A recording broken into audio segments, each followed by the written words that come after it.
we do listen, learn, take a lot of good ideas from this every year. And, the reality is that myself and the governor will be sitting down very soon, and we'll talk about things that came out of this event. And a lot of the things, as they have in the past, will end up in the budget, and we'll try to move things forward. So your input is invaluable, and I want to chat a little bit about that with you in a few minutes. But first, I want to recognize my colleagues that are here. As Mark indicated, we certainly encourage folks to come, and they don't need a lot of encouragement. I'm so proud of my House colleagues. They're engaged. They want to be here. They want to learn. They want to work hard, and they want to get to work and serve the community in great ways. And our record has been very good lately as far as a business is concerned, and improving our economic climate. And it's the credit of the folks that I'm going to mention in a few minutes, as well as the rest of my House colleagues, and it is certainly not accomplished by one person. Representative Dave Coughlin, Chairman Cale Keeble, Representative Deb Ruggiero, Representative Robert Lancia, Representative Mary Duffy Messia, Representative Jean-Philippe Barros, Representative Joe Almeida, Representative Grace Diaz, Chairman Joe McNamara, Representative Carol McEntee, Representative Catherine Kazarian, Representative Mike Moran, Chairwoman Patricia Serpa, who you all know, Representative Joe Solomon, Representative Lauren Carson, Representative Eileen Norton, Representative Teresa Tanzi, Representative Mike Marcello, Representative Carlos Tabone, Representative Robert Phillips, Representative Stephen Ucci, and Representative Kathy Fogarty, as well as former Representatives Doug Jablinski and Frank Ferry. Thank you all for being here. Thank you for your assistance, your hard work on behalf of the House and the citizens of the state of Rhode Island. I want to thank Ron Makeley for hosting this great event every year. It's always a pleasure to be here at Brown University. And I want to thank him for being such a leader, and everybody at the university who makes this place a place that we're proud of. And I want to point out that we're proud of Brown because of Bryant. We're proud of Brown too. We're proud of Bryant because they've invested intelligently in the university. They're growing it. They're moving it forward. They're employing past practices, and making it efficient, but yet growing it. And the effort, the investment, the thought process has got it national ranking. And I bring that up because too often in Rhode Island we don't do that. And I'll get back to that in a few minutes. I want to recognize Chairwoman Serpa. You all know her. She's the chair of our Small Business Committee, and she works so well with all of you folks, and she's great. And Mark is correct. Lynn Urbani, I just think she's wonderful. I joke with her all the time. If you're here, Lynn, you know I think you're wonderful. I will say that publicly, but not privately. I mean, she's a tremendous resource. She's my liaison to so many groups. She's super intelligent, and she could basically accomplish anything. So I don't know what else I can say about her than that. And she's got a great personality. And she works hard. So other than that, I don't know. But thank you, Lynn. She's sitting right there, Mr. Where Speaker. is she? She's right there. Wave, Lynn. There Lynn. she is. She's hiding. Thank you, Lynn. I'm going to just briefly address some of the things that were brought up, and so you get a little bit of my thought process. But my thought process is just preliminary in a lot of this, and we'll discuss and collaborate. Healthcare is very important, very, very important. I'm back in 2006 when I was running the first time. I remember telling a reporter that we're going to take a comprehensive look at health care and try to make it more efficient. And, I don't know that we've accomplished anything since 2006. And there's a lot of efforts to work on that, and we'll continue to do so. But it's very, very complicated. You don't want to put yourself at a disadvantage to bigger states. You don't want to stifle innovation. So it's hard to artificially control costs, yet, and we want great health care delivery to all of our citizens, yet you want it to be affordable. So that's a complex thing to tackle, and we'll keep working on that. But a lot of those ideas are going to have to come from you folks, and we'll look at the specifics of that. And I say that very humbly. We need expertise on this, And we need to be able to do something with healthcare. We've got to wrap our arms around it, but it's very technical and it's very difficult to do. And, you know, unfortunately, I will say healthcare is oftentimes addressed from an ideological standpoint, and I think it just has to be addressed from a management standpoint. It's a numbers game, and we have to be able to deliver services as efficiently as possible. So we have to find ways to, in fact, do that. Our TDI system, we should look at that, and, you know, we will. I don't know where the ultimate conclusion will be, but we have to look at that. Energy. You know, I think I've been an advocate working with the Office of Energy Resource. I think we have to expand our traditional energy sources, and we're doing so somewhat in Burrillville, and I certainly encourage that, because we have to provide traditional energy as cheaply and efficiently as possible for our ratepayers.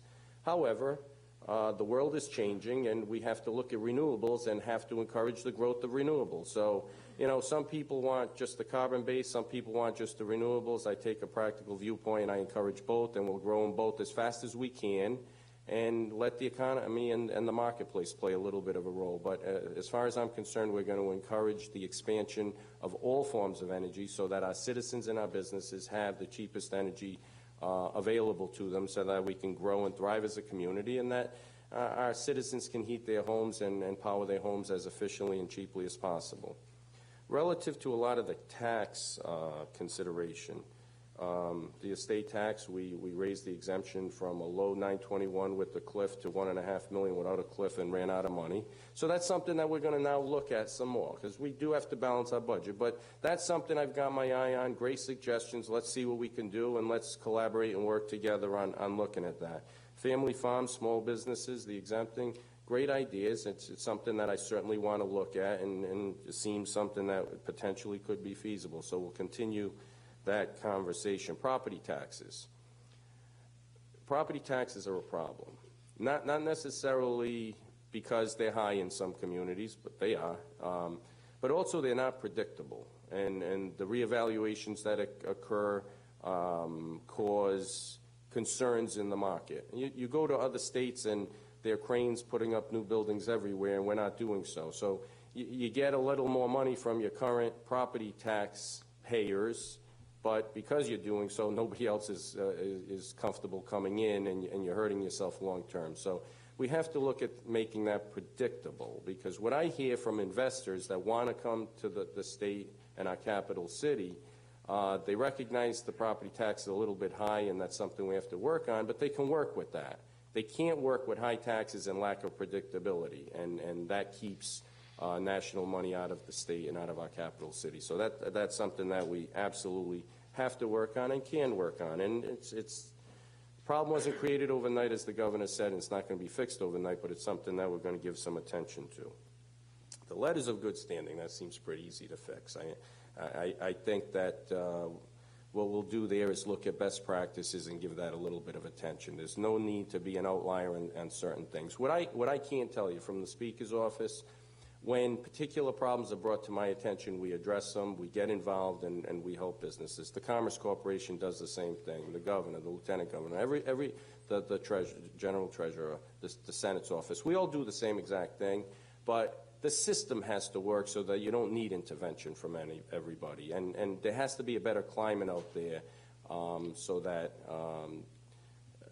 people feel comfortable that they can invest their money and there won't be artificial roadblocks and friction, and that's something that we'll continue to work on.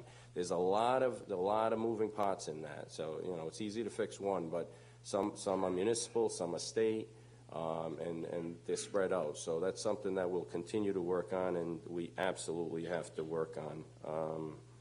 Regulations, that's a difficult issue. It's something we've been working on. We've improved our regulatory process, but you almost have to change the culture. We have to want to do business more efficiently, and everybody in line along the way has to agree. And you got to get rid of the friction point. So that's something that we will continue to work on. We're not where we have to be. Regarding the weddings, very quickly, you do have to get a bill, but there's no fee.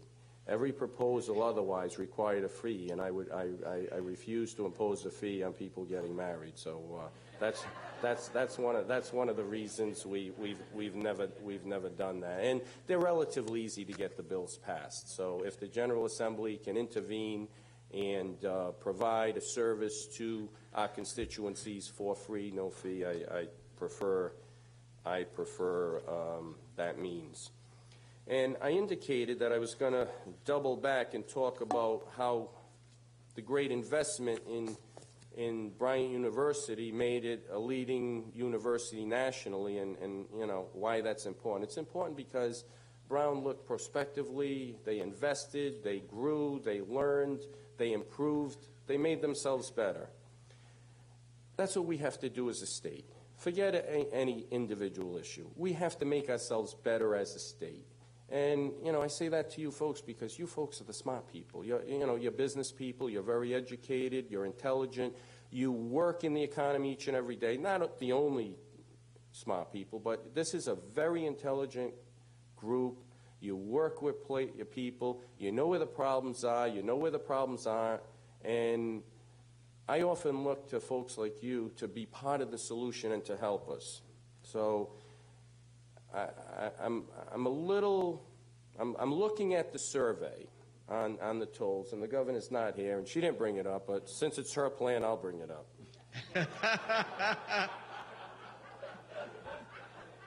You know, I start off, and I'm the guy who put the brakes on it, and I'm the person who insisted on an economic impact study, and we have the results of that study. And I'm, you know, someone working with the governor and the Senate president at trimming it down. But you have to kind of tell us what you want. Do you want to have the best community like Bryant University that invested and made itself better and grew itself and, you know, and achieved something? Or do we just want to be a society of no? Because, you know, so you take, the problem with this is we're small.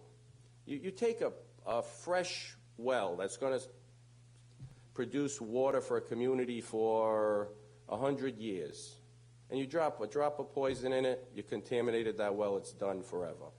The problem in Rhode Island is negative voices have a disproportionate impact on how we move forward. And there's always a no out there. And no's are good.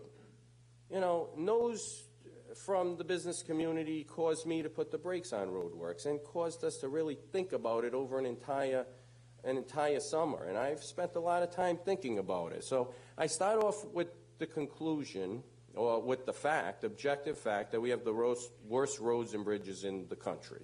I remember that since I was a kid. And according to this poll, 43 and 38 said either poor or very poor. So that's 80% of you believe that we have very, you know, poor infrastructure. Someday it's going to be unsafe infrastructure, and you all have children. You know, I'm the Speaker of the House today. The bridge is not going to fall down in my term of speakership. But I don't want to be on a couch someday watching TV, seeing a car go through a bridge and saying I could have done something about it. We all have children out there. We all look to the future of our community. So our bridges are poor or very poor. That's unacceptable. I start off with the premise that that's absolutely unacceptable. And I guess we give a bad grade to the Department of Transportation that they may have earned or not earned. That's probably a fair critique. But in fairness to the governor, she's revamped the entire department, and the new director, Alviti, is doing a great job in trying to move the place forward so that our monies are invested and our infrastructure is improved appropriately. So thank you, Governor, for that. And then I have a question that the governor is proposing a roadworks program that is planning to assess tolls on large trucks in an effort to pay for more than $1 billion. So it's a loaded question. More than $1 billion in revenue bonds to fix our roads and bridges. From what you understand, would you about the plan, would you support it? I probably would have said no also to that question as it's phrased, but because we're not at $1 billion bond and we're trimming it down. We've been working to trim it down. The problem with this sometimes is we formulate an opinion before we see a final product. And our default tends to be no, so we never become as great as a state as Bryant University is as a university. 23% in light of the fact that we have 80% believe the bridges are in bad shape, 23% said they would support the tolling plan, 30 would not, 42 need more information, and 4% is unsure. More negative than positive. It may be fair, maybe the rollout wasn't as good as it should be, and the borrowing was too high.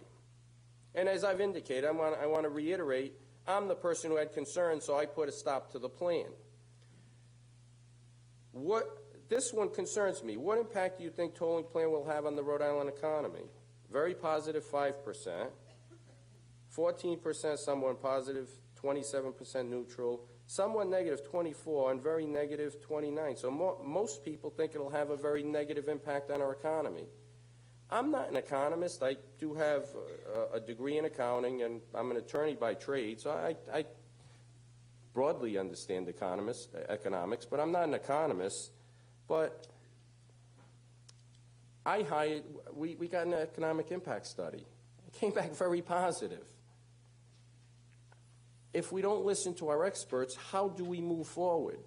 Why is that so negative when the economic impact study said it'll grow our state growth, our state income, and it'll have a very positive impact on our economy? Like every plan, positive and negative outcomes, some winners, some losers, and no matter what you do, that's going to be the case. But overall, the impact on our economy objectively is very positive. That's what the experts say. So that concerns me because we have to, I know no other way to go forward but to listen to experts. And by the way, after we got the economic impact study, I brought it to an economist to say, verify that this is okay. And I didn't get the answer back that it wasn't. Remy is a good outfit, I was told, and generally speaking, it's a good economic impact study, but consider this, this, this, and this. So I listened to the expert, the economist, and that's what we've done.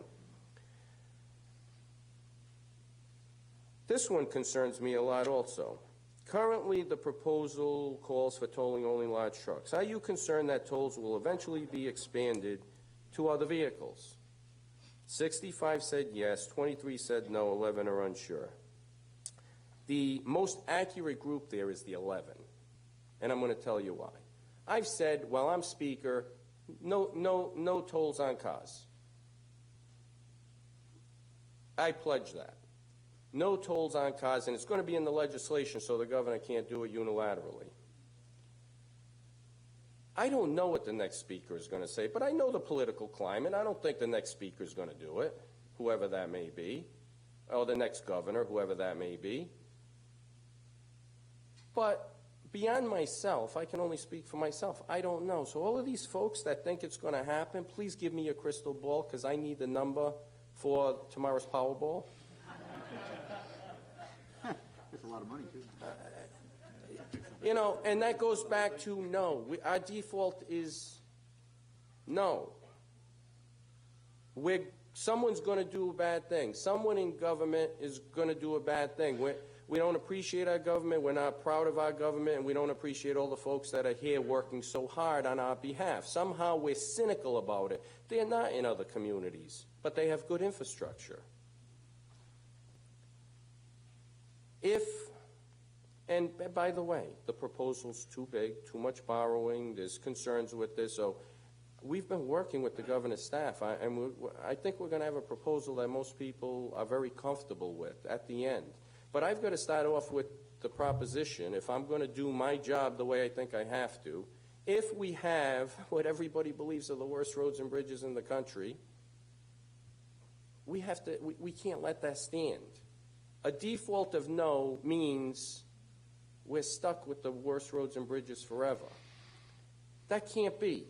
So I'm going to stay after this session is done, and I want all of your wonderful ideas, because if you don't like the tolling proposal, but which, by the way, shifts costs away from Rhode Islanders to out of state, and that's something that I like a lot. Some folks talk about the gas tax, but that's borne entirely by Rhode Islanders. And when the price of energy goes back up, which eventually it will, inevitably, we'll be an outlier and will be much higher than Mass and Connecticut, which is something that you should never be. So my goal is that we're always competitive with our neighboring states, and I think that best serves the economy. But we have a problem that we have to deal with. And some folks say, just no, take it out of your current budget. Well, I'm going to tell you where that takes us, and please forgive me. I'm not trying to lecture, but this is important to us as a society, and since you are the smart folks that talk to a lot of people, I need you to go out there and become a partner and communicate this stuff. We have to invest, and we have to do it in such a way that's going to make us competitive with our neighboring states. But we've let our infrastructure deteriorate to the point that it's the worst, because we always relied on our current budget to do it, and there's always other priorities. We have a structural deficit in the state, and it gets bigger every year, and we're trying to trim it down. But as we've done that, you impact other things. You know, we've reinvented Medicaid. It's putting stress on our hospitals. Something we have to do, but everything you do stresses something else. And you can't wave a magic wand and find $50, $60 million in the budget. Not when the deficit gets bigger every year. And that's why we have the worst roads and bridges. We've always borrowed. We've never had a mechanism to repay. The gas tax is just not enough. It yields us less money every year. Cars are getting smaller. I'm not sure if it's less every year. Don't check me on that fact. But cars are getting smaller, so we use less gasoline. And the price of repairs gets bigger and bigger and bigger. So it's not going to work, despite the fact that it's easy to say take it out of the budget, and that seems to be where some people want to take it out of. I'm telling you, it's not going to happen. You're not going to get the majority of people year after year to commit to do that without grossly affecting services that we all rely upon. You can say it, and it sounds good, because it's a big budget. Most of it's not discretionary, by the way. Most is federal money committed to certain places. Very few places you could actually go to in the budget to find money. It's not going to happen. Anyone telling you that, have them in writing, give it to you, and then take it to me, and I'll let you sit down with my fiscal advisor. It's not going to happen. I'm telling you as honestly and directly as I can. So, if that's not going to work, and we know where that leads us to the worst roads and bridges in the country. What is the solution? From my perspective, I've been saying I accept the toll proposal because it shifts cost out of state, and they cause some of the wear and tear. And we have to trim it down, and we're going to trim it down considerably, so the interest cost goes way, way down, and the risk is out of the equation and so forth. We're going to make it better, but there's going to be a tolling proposal unless someone in this room or somewhere else can give us a better idea. And I say that very sincerely. I want all good ideas, and I please bring them to me, because this is a very contemporary issue. But please don't say without some basis that you believe cars are going to be done in the future. Gantries are going to change in the future. In 15, 20 years, they'll be easier and cheaper to put up. If we put up gantries for trucks today, if they want to toll in 20 years, if a different governor or speaker wants to toll us, they're not going to use these gantries. They're going to be antiquated. They're going to have cheaper, better, more efficient ways of doing it, because technology is always changing. These gantries don't lead. And I'm going to say one more thing, and then I will conclude, because I know I've taken way too much time. If we don't do something now, we're going to have an emergency situation. And if you have an emergency situation in the future, I can almost assure you the odds of having to toll cars is going to go up exponentially. It's just going to have to, because they're going to have to deal with an emergency situation, and then you're going to have to take revenue sources from wherever you can. Right now, we could do it intelligently with positive impact on the economy and so forth. So, I'm going to apologize for taking so much time, but I needed to go through the analysis, because I need to put the options out there, and it's for you to decide what the best way to go forward and how to receive my thoughts. And I want your feedback, because it's not my proposal. I don't think it's ideal. It's not perfect. It's far from perfect. but there's no perfect way to fix things. Sometimes we judge against the perfect. We want perfect infrastructure, but we don't want to put the money in. That's not going to happen. There's no perfect way.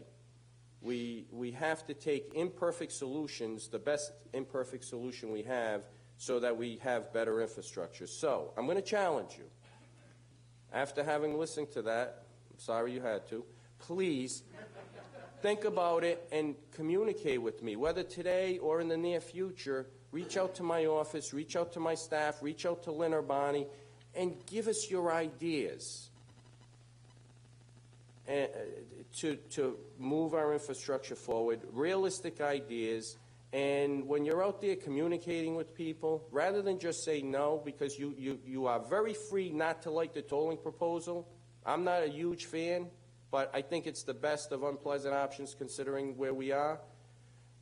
Try to elicit ideas out of people. Rather than no, no, no, no, what's a better way to do it? The governor has this idea. The speaker's inclined to go along with a much better version of it, but let's give them better ideas and see what we can come up with. So that's your challenge. Can't just say no. You have to bring us ideas, and I'm going to be up here afterwards, but our staff is always available.